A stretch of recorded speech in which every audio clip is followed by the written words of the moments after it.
I'm Marcus Smith, and this is Constant Wonder.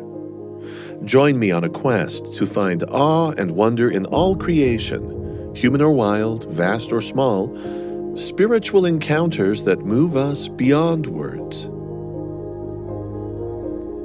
In the spring of 2018, Carl Safina got a text with a disturbing photo of a tiny hatchling barely clinging to life. In Carl's words, it looked more like a wet washcloth than a baby bird, but a bird it was, specifically an owlet. This owlet, given the name Alfie, would soon become immensely important in the Safina home.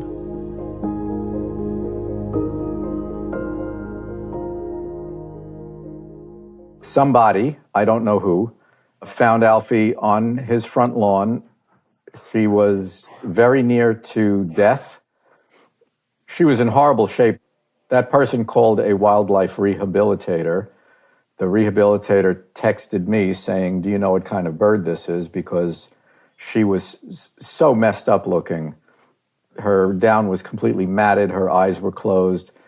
Flies had laid eggs on her skin, and if those eggs hatched, then she would have just gotten eaten alive by maggots. It was a horrifying thing to even think about.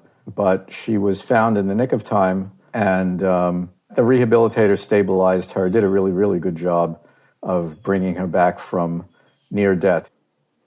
People often do things that hurt other living things, but once in a while we do things that help them, and this was one of those times.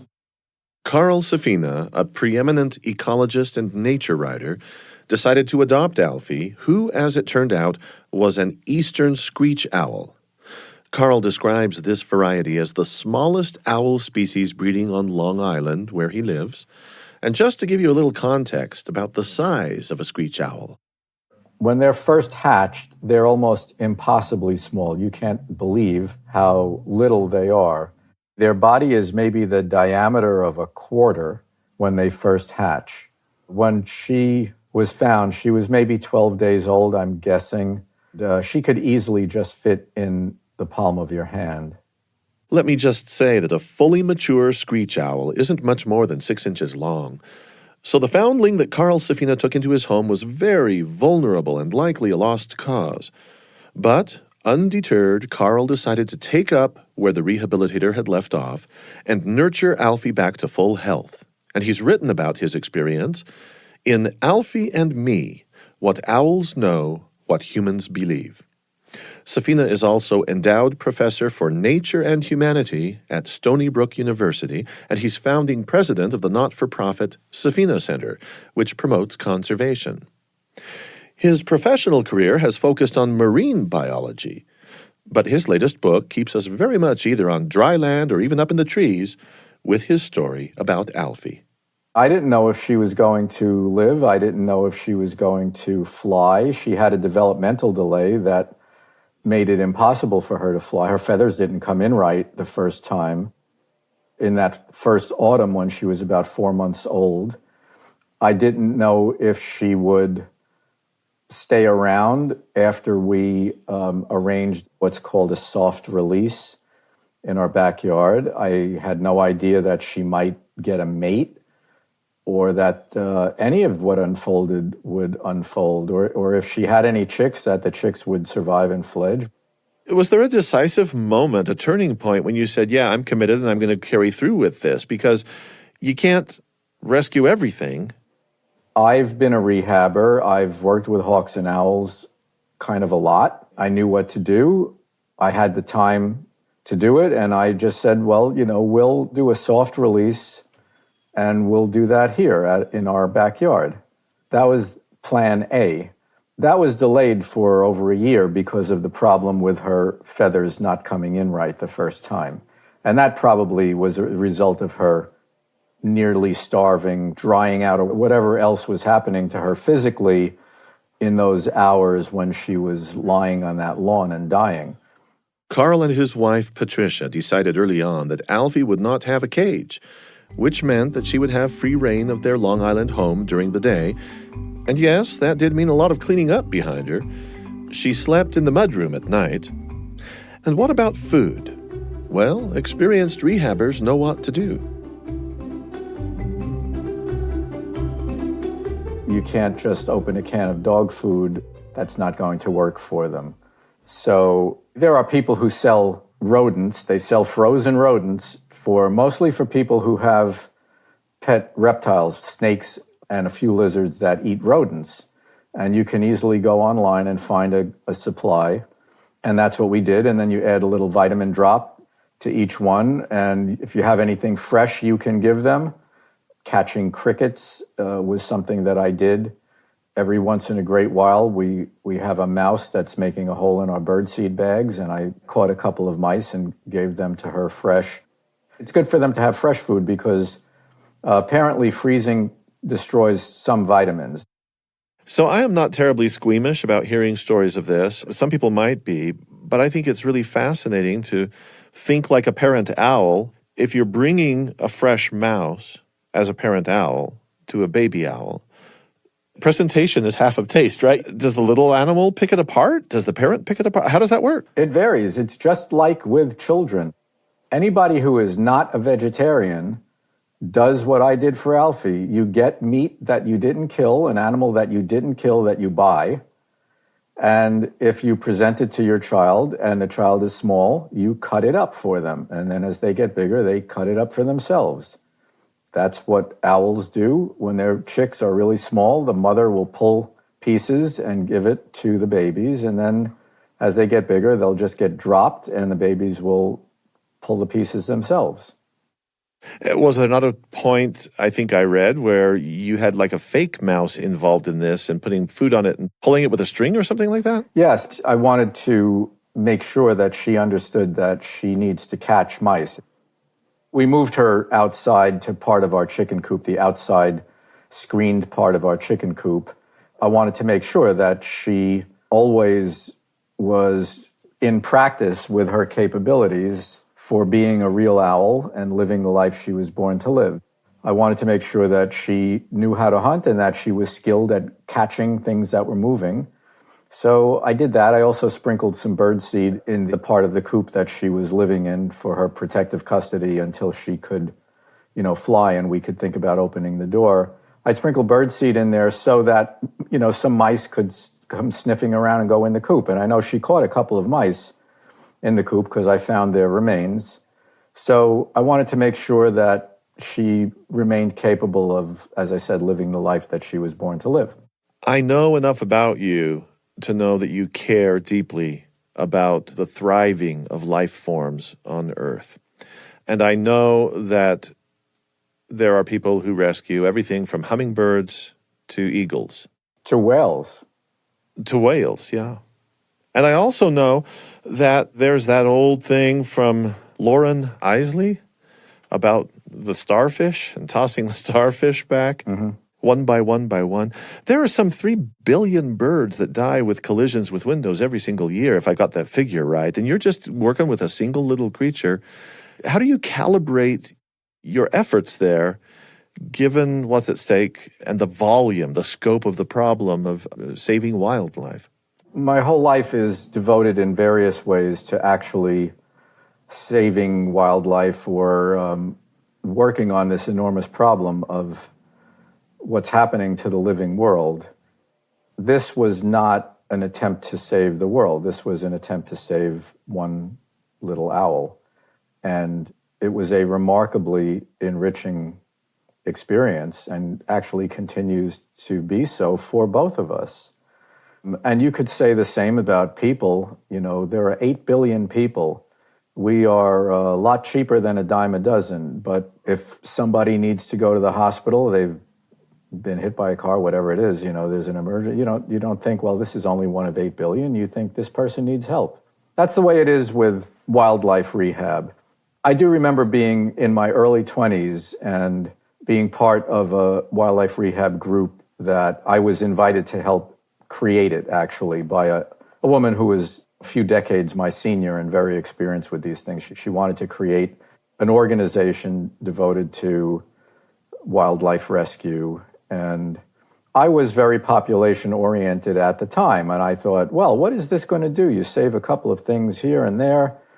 it doesn't really make a difference. And we had one event, there was an oil spill, relatively small, a few dozen ducks and a water bird called a grebe were rescued, and we brought them in and we cleaned them all up. We had a kind of a long garage that could take maybe 4 cars, and they had kiddie pools set up in the garage for the birds that we had just rescued and just cleaned up.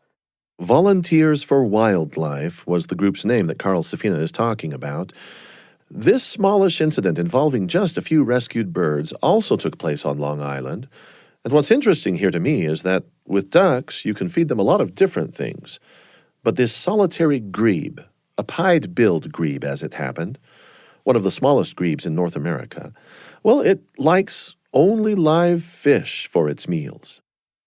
The grebe is in a pool alone, and I'm there, and I started tossing some of the live fish, and it saw the fish swimming around, and it went scooting down and chasing them around, and caught one and caught another one.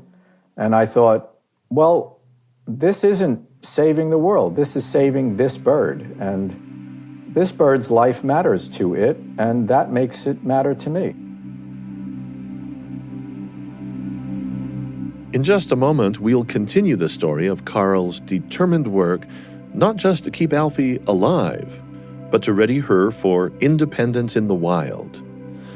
Because she mattered to him, because he clearly felt a kind of devotion, not only to helping her, but also understanding her, I'd like to read you a passage from Carl's book that links devotion with wonder, and probably explains a fair amount of what makes him tick. Carl writes this: "Among the wonders our human mind can uniquely ponder, why, in a universe said to be determined toward chaos, do things organize? Why is there anything rather than nothing? Why is the normal so astonishing, the everyday so miraculous? And why is existence simply so strange?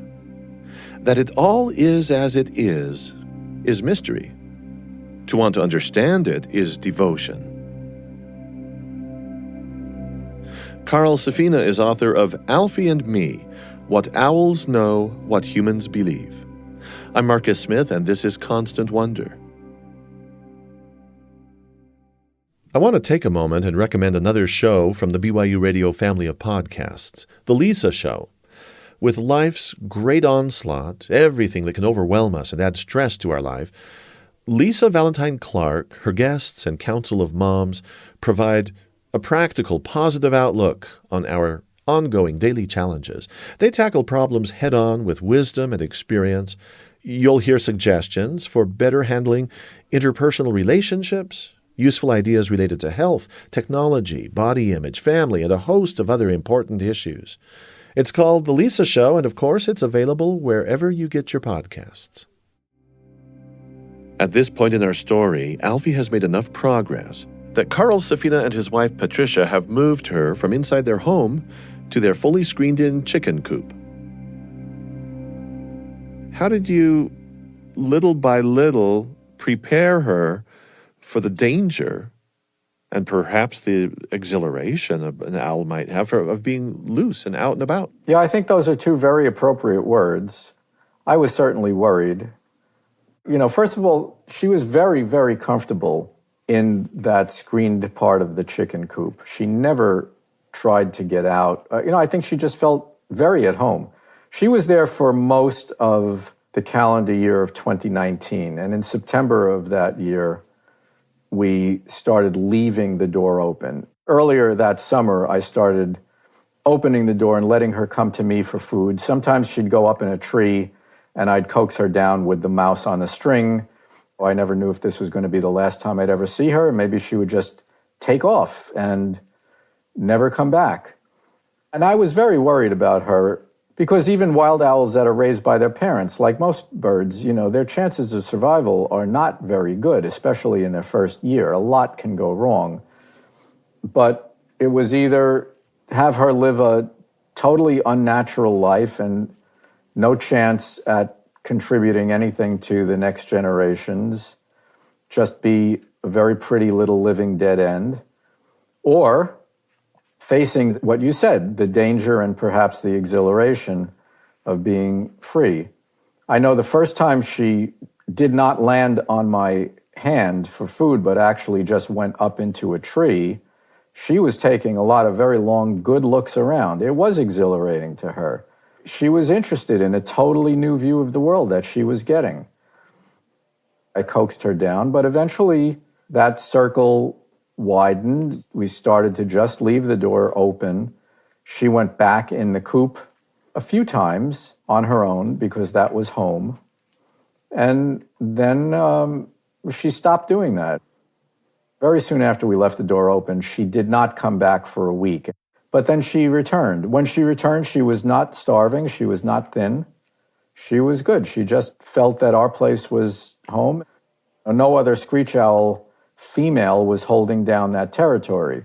What we didn't quite know at that time was there was a male whose territory at least overlapped or was close enough to our backyard to hear her singing. Anyway, he was around. We had heard and seen him a couple of times while she was still in the coop. I didn't know if that was going to be a female that would drive. Well, I didn't know what sex she was, actually, until I saw them mating. But we called her Alfie, and we spoke of her as she, because the default is always to call everything he. So just to be a little bit different. But I didn't know if it was going to be a same-sex owl that was going to just drive her off or what was going to happen. But, that's the way it is in life. If you try to be very safe about everything, that's another kind of a death, right? So Alfie begins to spread her wings outside of the chicken coop, and the timing of this development, Carl says, was fortuitous. Oddly enough, her first free-flying year coincided with the shutdowns due to COVID, so all of my travel was canceled. I wasn't going anywhere for work. The class I teach was online, and I was home, and there was an owl newly free living in our backyard, an owl that I knew very, very well. And she had just acquired a wild mate. So they're mostly active, screech owls anyway, are mostly active right before dawn and right around sundown. Kind of like a lot of birds are at the beginning of the day, and then they're less active in the middle of the day. Well, they're the same, except it's at night for them.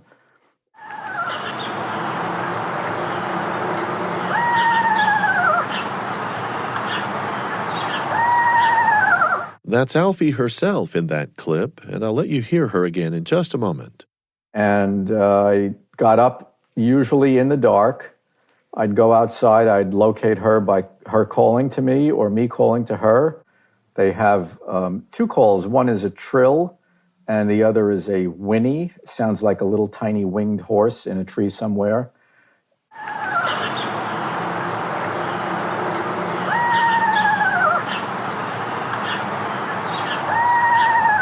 That's how they call to their family and their mates. And in our case, that's how she calls to us as well. And what about screeching, which is, after all, where they get their name from? They screech when you have your hand around them and they're upset because they are thinking you're going to kill them.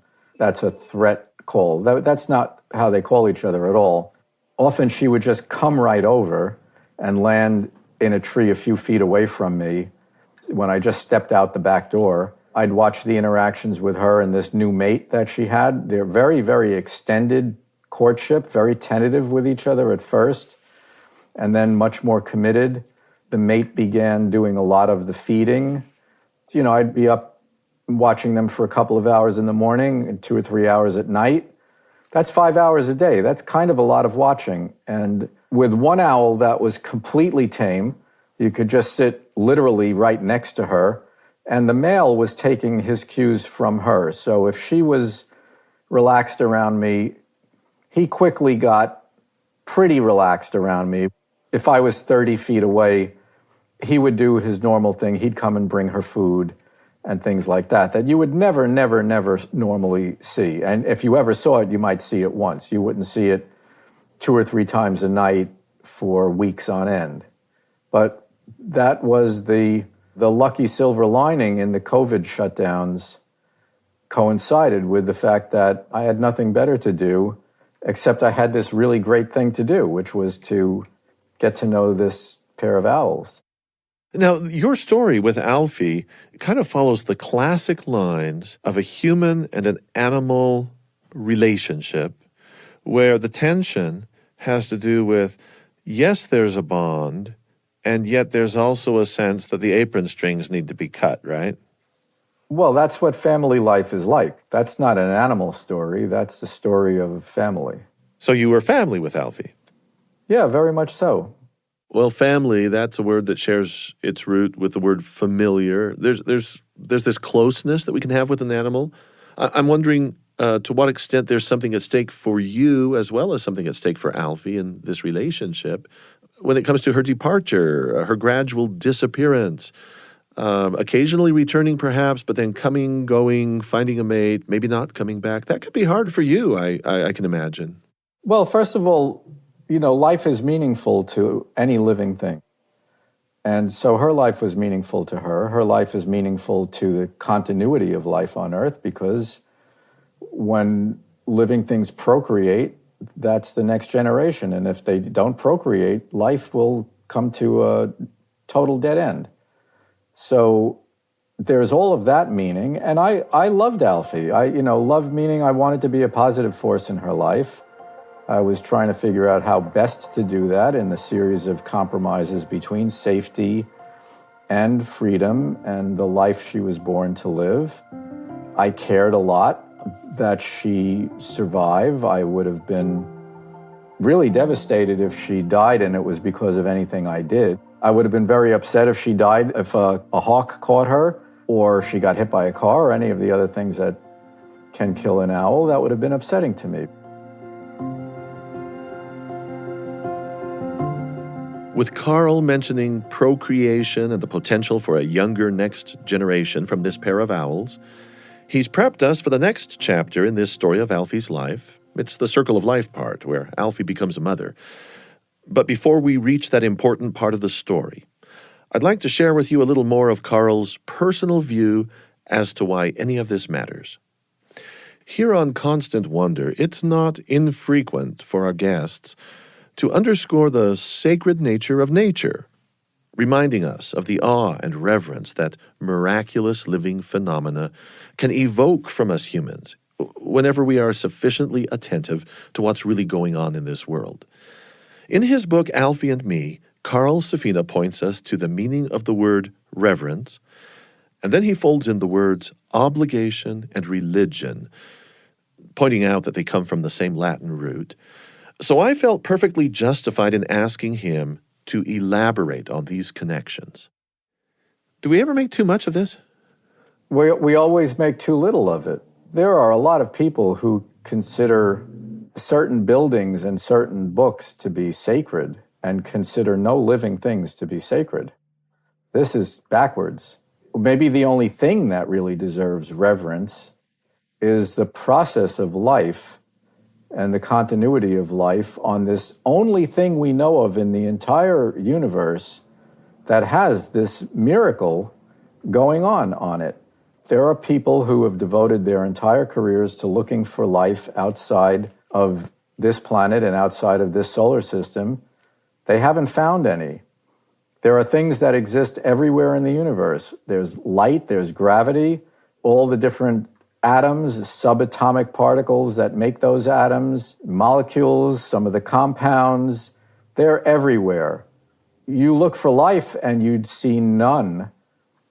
At the very least, life is a very rare thing. And it's here and we're part of it.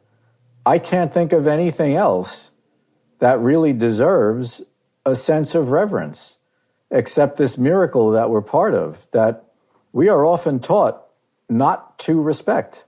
So I'm totally with you, because I have given a lot of time to the contemplation of our approach to life forms and our attention, our attentiveness, our care, our nurturing of life forms. And you've used the word miracle even here. When I go out and I see some animal. I can go up here in the foothills and I can see a pika, I can see a chucker, I can see a bighorn sheep, I can see a lazuli bunting. I can go see these things. And when I'm in the presence of that creature, I don't want that to dissipate or go away too quickly. I want to prolong it. Well, I always want to be there as long as I can. But let me say a couple of things. One is that you mentioned that I used the word religious, but let's put that in context because it means a lot of different things to different people. And the religious feeling is that you're connected to something that is bigger in space and time. And we are literally connected to life on this planet, which is much bigger than us in space and time. So a religious feeling about life and the living world is entirely appropriate. If you don't have that feeling, it's probably because no one ever opened that door for you. Like being in an apartment with a closed door and then you open it and there's a beautiful garden outside and you never knew that was there. And I think that that is the way many people are raised, that that door is never opened for them. The other thing is that a miracle is something that defies the laws of physics. It's something that should never happen because, matter doesn't work that way. And one of the laws of physics, the second law, says that the universe tends toward disorder, right? And if you talk to physicists, they will insist that this is the basic thing about the universe. Well, what if you broke that law? What if you had something that tended toward order? And what if that order created more order and proliferated into many, many ordered forms that could make more and more of themselves until an entire planet was thoroughly covered and infused with all of this order that evolves over time to get more and more complex? That's a miracle. It breaks that law. Biologists know this, but most of them are too intimidated by physics because they can't do the math. And physicists don't really know a lot about living things. And honestly, that sounds funny, but honestly, that's a real dynamic in science. Yeah. So I followed your argument all the way through, and I'm with you. When you were with Alfie, do you see a little bit of order that's a miracle in Alfie in the moment? Or is that sort of like something you process as you're going to bed later at night? No, it's a religious feeling. It's a feeling that I have about living things, is that you're always in relation and you're always in the miracle. Now, having said that, I'll take it back. I'm not always in relation because I have too many emails that I have to answer. My car broke. I need to go buy food for dinner because my wife is late and she can't do it, so I have to do it. That's not what we said this morning.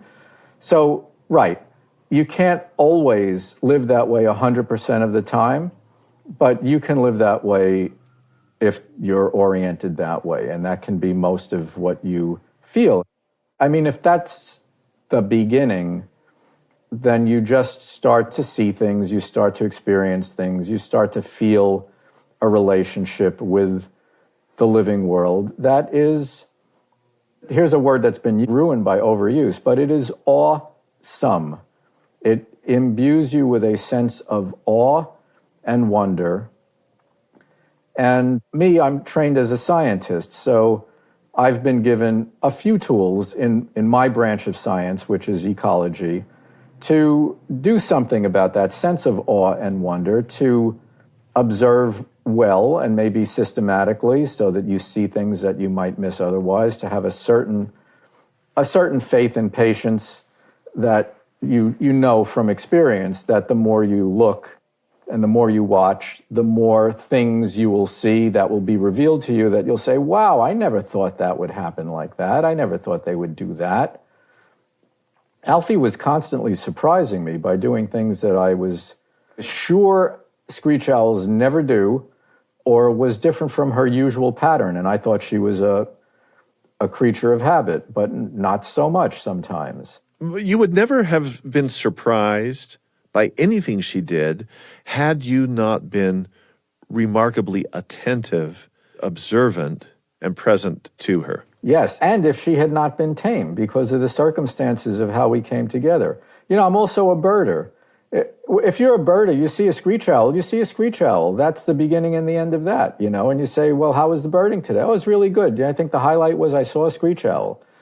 But, you know, to see a screech owl almost every day for 5 years and watch her through two different mates who have, I should say this, her mates have very different personalities. The first one and the second one, very different.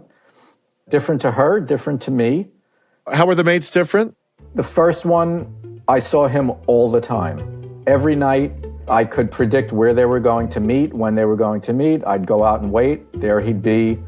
This mate, I saw him once.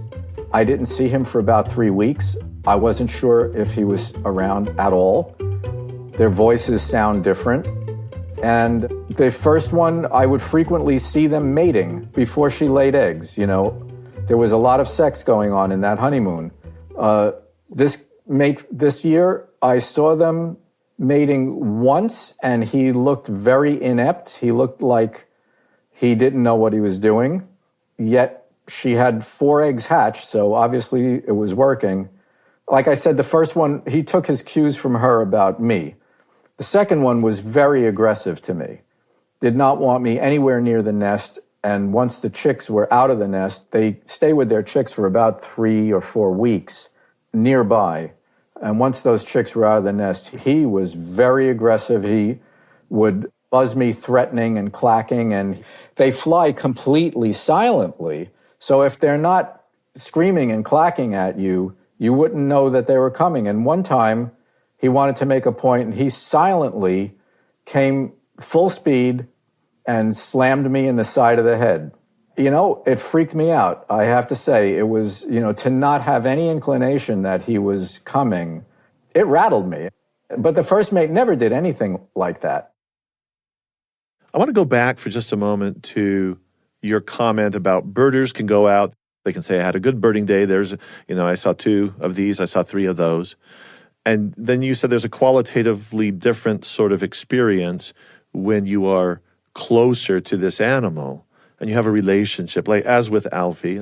I wonder if that description that you gave wouldn't be a helpful analogy for a big problem that I often have, and I think most people are susceptible to this. And it's like nature is out there, and it's different, and we humans are here, and there's kind of this notion of distance. And you have tried to make a point, I know in the past, that there's a way for us to rethink this, that there's not such a grand division. Well, yes, a lot of people think that nature is in a nature place the way that cornflakes are in the cereal aisle. You know, somebody once said to me, I really want my children to love nature, so this winter we're going to Botswana. I said to her, have you ever put a bird feeder outside your kitchen window? I don't think kids can love nature if they think nature is in Botswana, because that's not where their life is. But nature is where our lives are. And mostly we are blind to it.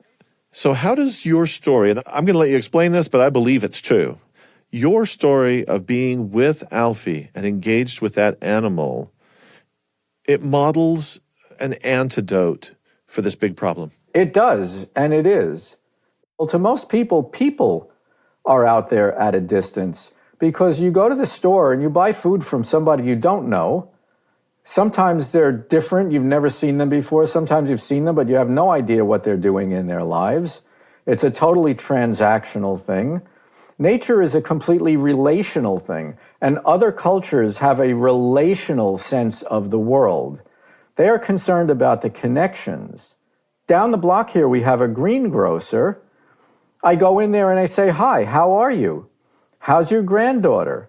Do you have any cherries today? And she'll say, no, you know what? I'm getting cherries tomorrow. They'll be here at noon. And I'll say, well, I'm sorry, but by noon I have to be at a meeting. And she'll say, I'll leave them on your porch.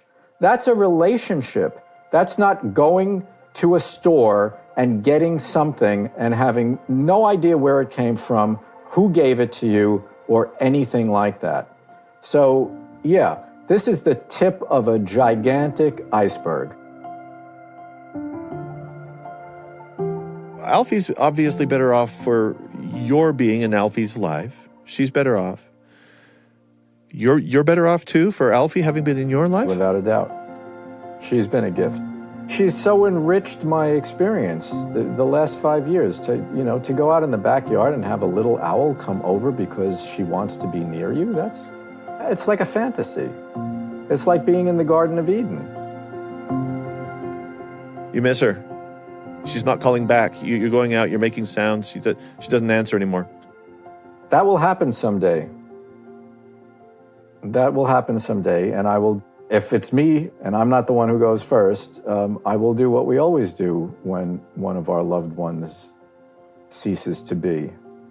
I will be sad and I will grieve, and I will remember all the good times. And I have a book. I have a book to help me remember.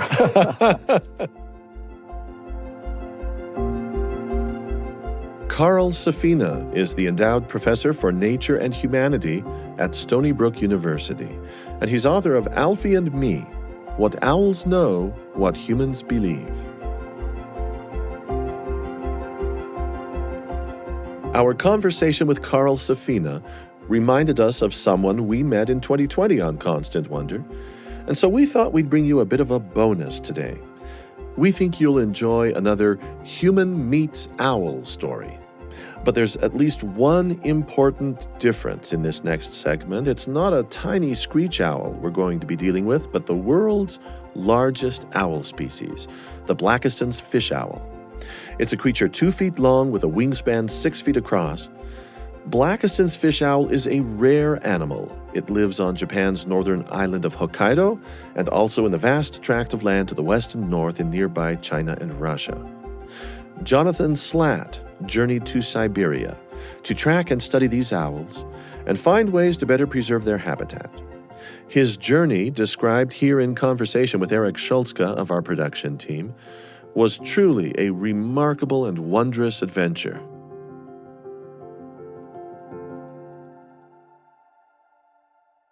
Jonathan C. Slaght is author of Owls of the Eastern Ice, a quest to find and save the world's largest owl. This quest of his started in a remote Russian village named Akzu, which Jonathan reached by helicopter. It was the end of March 2006. By the time I got up to this village called Akzu, which is just, 150 people, and no road access, which is why I was flying in, I had a team of people waiting to meet me so we could go look for owls, essentially drive down the frozen river on snowmobiles looking for owls along the way. We're driving on the river because there's no road. But rivers in Siberia don't stay frozen forever. And when the spring ice breaks up, you can get stuck waiting for navigable water. So Slaght had two goals. The first was to observe the owls, and the second was to get out before the ice broke up. The latter goal became much more pressing. At one point, we realized that we're really, really playing with, with fire, because we're really outstaying winter's welcome. Because we'd go somewhere and then crack, and you'd look behind you, you'd see a huge sheet of ice fell into the river. So then no one else can go that way because now it's blocked. So as we'd keep going down, that would keep happening. And at one point, we realized that at some point, we're going to have more and more of these things in front of us, and we just need to get to the coast. Otherwise, we're going to be stranded here. Now, as Slaght explained, after the business of navigating these treacherous stretches of the river, and once you finally found the owls that you came to observe, the task of observing them is very different from field work in warmer areas. So when you think of a regular owl, like the first owl that pops into your head, it's probably something sitting in a quiet forest, and there's a mouse down there somewhere, and it is trying to sneak up on that mouse in near pitch darkness. So it relies on this facial disc that most owls have, this pattern of feathers that draws every sound that hits that disc to its ear holes. And there's some owls, like the barn owl, can hunt in 100% darkness. And then the other thing, to be able to sneak up on that mouse, not only do they have to hear well, but they need to fly silently. So most owl flight feathers, the leading edge has almost comb-like protrusions. And what those little protrusions do is dissipates the air right before it hits the wing. So that it reduces the resistance, and it's almost like a cloaking device. Now, fish owls, they have a very mildly defined facial disc, and you hear them when they fly by. And if you think about what they're hunting as compared to normal owls, like they're going after fish that are underwater in these loud, rocky mountain streams. So if you had an owl that had hypersensitive hearing, it would probably go nuts. When we go out listening for owls at night, we have to move away from the river because the river's so loud. We can't hear anything. Right. So if you had like this hypersensitive hearing, yeah, you'd go crazy. The fish don't care if an owl is flapping around in the trees. They don't know. So these are just adaptations that the fish owls appear to have just lost over time because they're not necessary for them to survive. You described at one point these owls as being like one of Jim Henson's darker creations.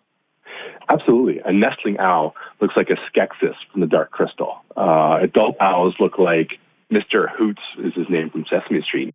The birds don't look real sometimes. They look like puppets. So tell us how you find the owls in the snowy forest. I understand that the trick is often to start with your eyes on the ground rather than looking up into the trees. The key thing really is looking for their tracks along these unfrozen patches of water, which there aren't that many patches of water that stay unfrozen in winter there. So if you see a patch of water and then you see tracks there, then you definitely know an owl's around. They don't always call in the evening. Like you can be at a site for a couple of days and the owls might be there, but they don't call, so you don't know that they're there. But the tracks they're in the snow. Those tracks will be there until they melt or there's another snowfall. They have this distinctive duet that the pairs will sing together. Tell us about that. Duetting is uncommon in bird species overall, and it's strange that these owls are doing it. It's a 4-note call, like a call and response. So the male does the first and the third note, and the female does the second and the fourth. So he calls first, and she responds immediately, and then they do it a second time. It's so synchronized that most people that hear it assume it's one bird. How can there be a second bird who's so primed and ready to respond at the second that the male starts calling? You spend a lot of your time looking for nesting trees. Tell us about that. Yeah, so these are the biggest owls in the world, right? They stand as tall as a fire hydrant. They have 6-foot wingspans. They weigh the equivalent of 11 crows. They nest in trees. And so for a tree to be big enough to fit one of these things, they have to be really big trees. So they nest in these water-loving old-growth trees like cottonwood, or in this case, the Japanese poplar, and Manchurian elm. So these things get to have, meter and a half diameters, and they're just these thick columns rising out of the forest. And so the owl just ducks into one of the cavities that are formed when a branch falls off or something. The tricky part is that we find one of these trees, you kind of look up at it, you can tell there's a cavity up there, and could be a fish owl nest, but you know what? There could also be a hibernating bear in there. The Asiatic black bears pick the same trees that fish owls nest in to hibernate in. So sometimes you're kind of scaling up this tree, not knowing what you're going to find up there. Is it going to be a bear snout, or is it going to be a fish owl? That's one way that drone technology has improved our lives. We get to one of these trees now, and you just pop that sucker up and have a quick look. And this is happening in real time, because when you started this work in 2006, you couldn't just drone around there, could you? Oh, no, absolutely not. It was all, it's like, oh, okay. You put on the spikes, and you climb this rotting tree to get up, and it's like 10, 15 meters sometimes. It's pretty high up in the air. Drones have definitely been improving the efficiency and safety of our work. Having done it the way you did it, do you feel like it's kind of cheating? No, because it is unsafe. Some of these poplars, they've got the really, really thick bark, which is in some cases just barely holding on to the tree. And so you stick your spike in that, and you're not necessarily getting all the way down to the tree. And so it's dangerous. And yeah, I'm much happier using drones. Now, once you find the owls, then you actually have to trap them. And that doesn't sound like an easy task. When we first started out, no one had really caught adult wild fish owls before. And traps for raptors tend to be species specific. So something that'll work for an eagle won't necessarily work for Cooper's hawk, for example. So I consulted with some raptor capture specialists in the United States, kind of explained what I knew about the bird. They said, well, try this, but just bring a bunch of spare materials with you and improvise on the fly. So I had this book that discussed several different traps, and we were just trying things, one thing after another, and it wasn't working. And what we eventually settled on was a new idea, which was you're kind of proud of that. I could tell in the book that you guys actually it's almost like you've got an invention named after yourselves. Yeah, we wrote a scientific paper on it because it was a novel contribution to raptor captures. So what we did is we caught fish from the rivers and then put them in this mesh box, a shallow mesh box that we put in the river at a spot where we knew owls would come by and fish periodically. And once the owls found it, they were essentially ours. So we called that the prey enclosure. And once the owl found that, it would stay there, eat 10, 15 fish a night, and then just guard it, look at it, and just wonder when the magic would start, would grow more fish. And so we would kind of let the owl get used to that, refill that a couple nights. And these are very, very, very cautious birds. But we would get its guard down by having just these free fish that it could constantly get. When we were ready to trap, we would just put a snare around the frame of the trap, and then the bird was ours. Several of these birds we caught multiple years. And the last season, there was this one bird who came in, and man, he knew something bad was going to happen because we were watching on a live monitor. He knew something was bad, whipping his head around. Man, there's fish in there. And at some point, he'd be like, all right, I'm going for it, and jump in, and then immediately get snared and then nuts. Whoa, it's like fish as opioids. Yeah, so some species are called trap shy. They get caught once, that's it. You're never going to catch that bird again, or never catch that animal again. And the fish owls were cautious, but it's the dead of winter, and here are fish just for the taking, and they couldn't resist it. Now, there was one time when you had to go through some really weird contortions to get the fish for your trap. Tell us about that. So there was this one capture site where the bird found our prey enclosure and it had eaten all the fish. We're like, great, we're going to catch it tonight. Let's go get more fish. And we couldn't catch fish. For whatever reason, that river, we couldn't do it. So Anatoly had, at the hydroelectric station, he had this fishing hole where we knew we could get fish. So we had to ski 800 meters across the valley, fish there, and then ski 800 meters back with these buckets of water and fish, get them in the car, drive, 10 kilometers to the other site, and then release them into our prey enclosure there. How big were these buckets? Like 2 gallons? What are we doing? Yes, standard bucket. And the fish that are mostly in the rivers at that time of year it's called cherry salmon, smolt. They're 10, 15 centimeters long, and also dolly varden trout.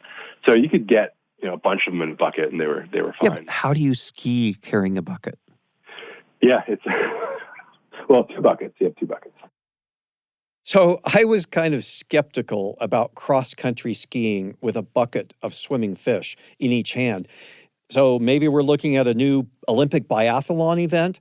In any case, I pressed Jonathan for detail to try to picture the scene, and I realized what they were doing was swinging the buckets to generate forward motion.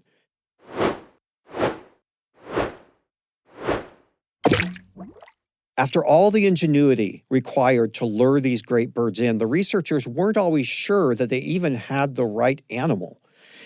Like this one time when they thought they had banded a male bird, and then only later they discovered that it was exhibiting distinctly female behavior. One of those things with a lot of raptors, they look similar. And the only way you can really tell them apart is if they're sitting next to each other. Females in raptors are usually a little bit bigger. So if you've got a pair sitting there, you can pretty confidently say, okay, that's the female, that's the male. But if you get one in your hand, it can be trickier.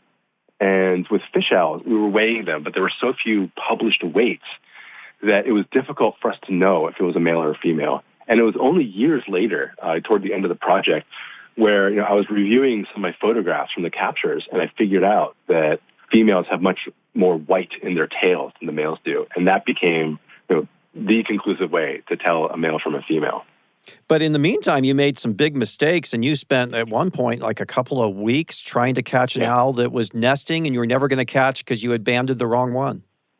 Yeah, we were at this territory. A bird is sitting up in the tree, like we knew where it was. But we thought we had caught the male, and only the females incubate.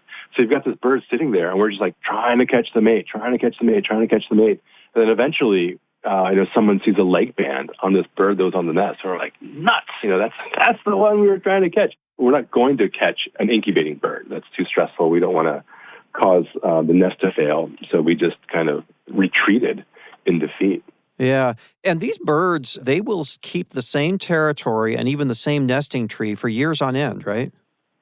They will keep the same territory. So even if the male or the female dies, the surviving bird will stay there, waiting for a single bird to show up. And they will use the same tree as long as it's suitable. We've found that a nest tree is only suitable as a nest tree for a few years. So it takes 200-300 years for a tree to be big enough and old enough to have a cavity for a fish owl nest. But then over the years, it decays too much and becomes too deep. The owls can't get in or out, or a storm knocks it down. So it's crazy. So it takes hundreds of years to be suitable, and then it's only suitable for perhaps a few years.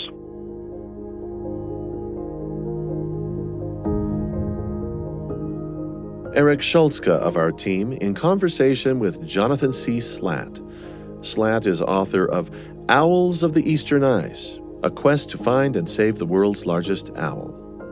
By the way, since publishing that book, Slaght, along with his team, has argued in the journal Avian Research that the mating calls of fish owls in continental Russia, those owls he described going to study, are different enough from other populations of Blakiston fish owls that they should be considered their very own species. And that's the kind of data that might eventually help in the efforts to protect these already endangered birds.